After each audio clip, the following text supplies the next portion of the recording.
Well, the massive migrant caravan headed for our southern border from Honduras is getting more massive by the day. Reportedly, it has swelled to 14,000 people.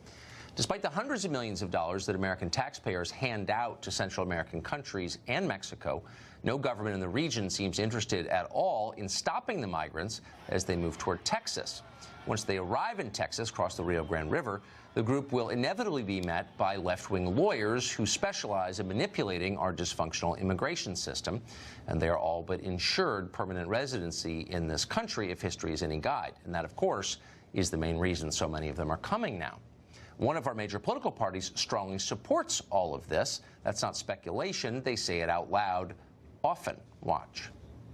We are a country that our strength has always been that we are a tolerant country, that we are welcoming, in particular, of those who have fled harm. The people of Central America, many are at risk. If they qualify for asylum, we believe there should be a process in which that case can be heard in a fair manner, protecting the individuals. What's the Democratic Party's message about the caravan?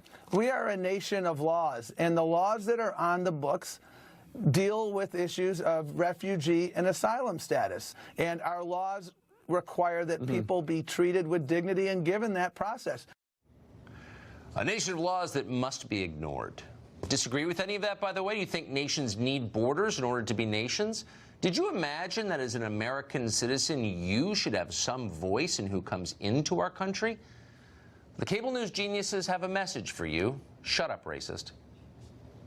It gets Trump's nativist base very, very excited every day, and they look at these people as less than human. They believe that those folks are less than human, and they believe that they don't deserve asylum. They believe that, you know, the kids in cages was a net benefit for this country. Donald Trump wants you to know that he hates the same people you hate. If you hate Muslims, if you hate black people, if you hate anyone who lives south of the Rio Grande. Rick Wilson, for the record, maybe the dumbest person ever to appear on television. Chris Kobach, meanwhile, is a Republican. He's running for governor of Kansas. He does believe in borders, and he joins us tonight.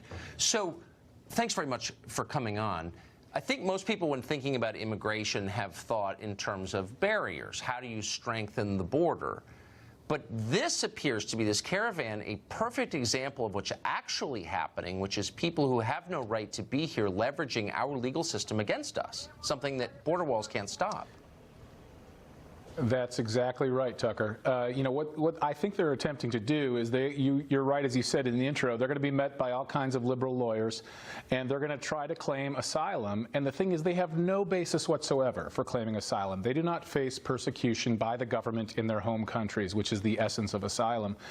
But because they, under our laws, at least get a hearing, a credible fear hearing, and we don't have enough detention beds to detain 14,000 people while they get those hearings, many of them probably will be let go with a slip saying, please come back on such and such a day, and they won't come back, or they may try to come back and try to fake it through the hearing. But it is absurd how they are abusing our asylum system, abusing our laws, and they are aided and abetted by the American left. Well, so it's a little disingenuous because they can't be held, because then it would be you're holding human beings in pens like animals, you racist.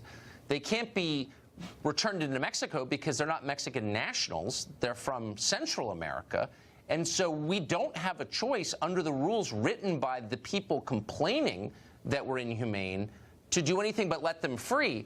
And so basically they're subverting our law with the assistance of people who solemn-faced are telling us we just want to obey the law. I mean, it's like Orwellian. Yeah, it is Orwellian. And, you know, you mentioned earlier the Democrats and how they're talking about this. Let's just think about this. In the 90s, this is like the third stage of open border psychosis. In the 90s, the Democrats wanted to enforce the law. Bill Clinton signed the Illegal Immigration Reform Act, which is all about enforcement. Then in the 2000s, they were like, okay, now we want amnesty. We're not for enforcing the law. We want amnesty. But now in 2018, they're going beyond that, and they're saying, we want to bring in more illegal aliens. We're not content with the millions here already. We're for bringing people in from outside of the country who have no basis for coming to the United States. At some point, doesn't this raise questions about what democracy is? I mean, if every poll for 50 years demonstrates that most Americans of both parties want real borders. They want to have a say in who comes and lives here and benefits from our society. And consistently they have no voice at all. Then what do you start to wonder about democracy? Maybe it's fake.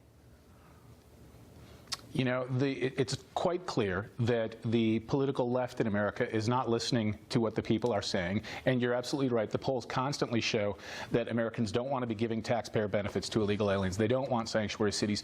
We have been rewarding illegal immigration against the will of the American people for too long. This is a problem we can solve. If you want to stop illegal immigration, stop rewarding illegal immigration. Right. That's one of the most important reasons why I'm running for governor in Kansas.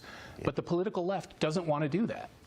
And if you want to keep people tolerant and pro-immigrant, then let them decide who gets to come here. I mean, what they're doing is making people who are basically for immigration anti-immigration, because it's so unreasonable that reasonable people are getting disgusted. I mean, anyway, Chris Kobach, thank you for being a consistent and clear voice on this issue. I appreciate it. My pleasure. Thank you. Immigration, of course, was one of the decisive issues